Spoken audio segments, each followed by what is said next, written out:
l'Annonciation fut choisie pour mon entrée. La veille, toute ma famille était réunie autour de la table à laquelle je devais m'asseoir pour la dernière fois. Que ces réunions intimes sont déchirantes, alors qu'on voudrait se voir oublier. Les caresses, les mots les plus tendres font sentir le sacrifice de la séparation. Papa, il ne disait presque rien, mais ses yeux se fixaient sur moi avec amour. Ma tante pleurait de temps en temps, et mon oncle me couvrait de 1000 compliments affectueux. Jeanne et Marie aussi étaient pleines de délicatesse envers moi. Le matin du grand jour, après avoir jeté un dernier regard sur le cocon gracieux que fut celui de mon enfance et que je ne devais plus revoir, je suis partie au bras de mon père chéri pour franchir la porte du monastère. Je sentis mon cœur battre avec une telle violence qu'il me sembla impossible d'avancer lorsque l'on vint nous ouvrir la porte conventuelle. J'avançai néanmoins, tout en me demandant si je n'allais pas mourir par la force des battements de mon cœur. Quel moment que celui-là! Il faut l'avoir vécu pour savoir ce qu'il en est. Mon émotion ne se traduisit pas au dehors. Après avoir embrassé ma famille chérie, je me mis à genoux devant mon incomparable père, lui demandant sa bénédiction. Pour me la donner, il se mit lui-même à genoux et me bénit en pleurant. Voilà un spectacle qui dut faire sourire les anges, que celui de ce vieillard présentant au Seigneur son enfant, encore au printemps de la vie.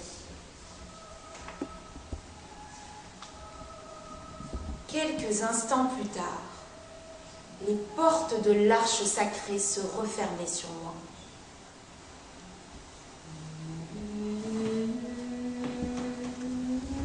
Enfin, mes désirs étaient exaucés.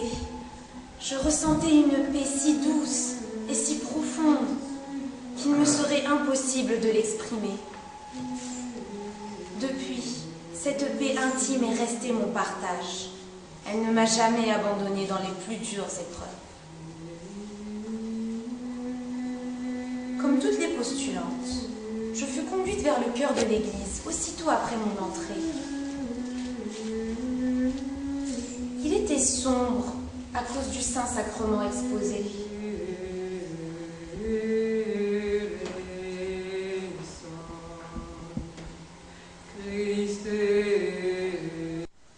À 2h du matin, au son du claquoir, levé pour l'office de matin. On ne se rendort pas, hein? Méditation. À 3h, après matin, les laudes, l'angélus à 4h. Intervalle en silence et messe privée. 5h15, office de prime. Réunion de toutes les sœurs dans la salle capitulaire où la mère supérieure lit un chapitre de la règle et fait ses observations. Après, c'est les coupes. On s'accuse des fautes qu'on a commises contre la règle. Et après l'aveu, forcément, la pénitence. Et en silence.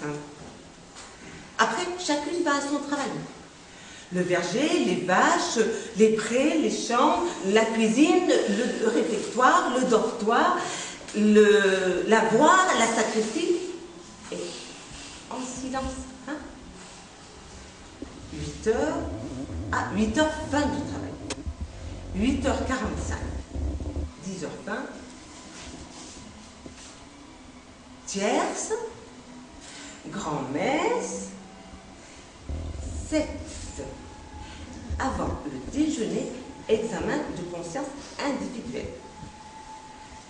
On cherche le défaut qui nous empêche d'avancer et on cherche la vertu qu'il faut travailler. Et on cherche bien, hein, et en silence.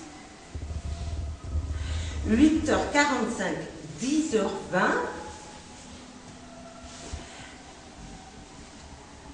Déjeuner. Non. 10h30, déjeuner. Pain et légumes. J'ai ni de viande, ni de poisson, ni d'œuf. Hein. Un fruit comme dessert. Et en silence, hein, pendant le repas, une sœur fait la lecture à voix haute. 11h45, 13h, méridienne. La sieste ou quoi? 13h, lever, nonne, travail en silence. Hein. 15h, fin du travail, intervalle, classe de chant. 15h45, méditation. 16h, office de verbe. 17h,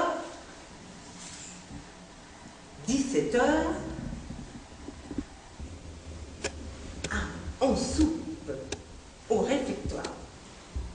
Même chose qu'à midi, sauf qu'à la place du fruit, on a du fromage. Enfin, pas toujours. Hein.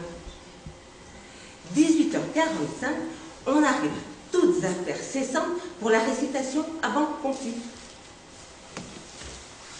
19h, office de conflit et examen de conscience. 20h, coucher au dortoir. On dort tout habillé. Si jamais le Seigneur venait nous chercher, il faut qu'on soit prête. Hein, et Oui, ma sœur, en silence. Tout me charmait. Je me croyais transportée dans un désert. Mais la joie que je ressentais était calme. Le plus léger zéphyr ne faisait onduler les eaux tranquilles sur lesquelles voguait ma petite nacelle. Aucun nuage n'obscurcissait mon ciel d'azur. Oui, j'étais pleinement récompensée de toutes mes épreuves. Avec quelle joie profonde je répétais ces mots. C'est pour toujours que je suis ici.